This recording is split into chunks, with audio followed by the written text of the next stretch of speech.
LeBron James at 38 still performs in the highest level against Cavaliers, magandang pinakita niya, at doon kahit talo sa Mavericks maganda pa rin dito makikita niyo yung lakas ng pangangatawan at 38 years old.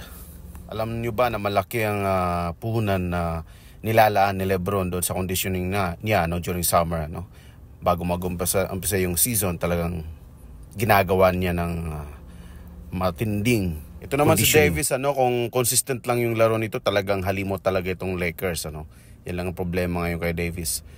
Ayan, alam naman natin na very skilled big man ito. Ang problema lang nito, consistency. Ito si LeBron, yung shooting niya beyond the arc, talagang nag-improve din talaga. Siyempre, yung passing skills niya, yung vision niya on the court, isa sa mga piyesa talaga niya, advantage niya. Of course, andyan yung talon, andyan pa rin.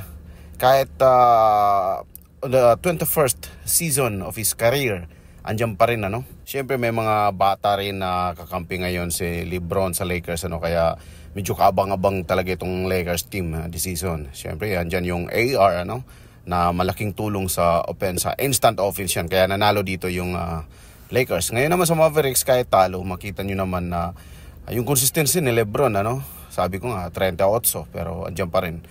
Si AR, syempre, isa sa siguro mga third or fourth option. Sixth man ngayon nila na talagang instant scoring. Okay, yung tandem ni LeBron saka maasahan talaga ni Davis.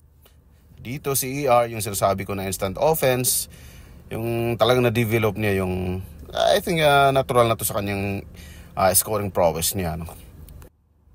Ayan.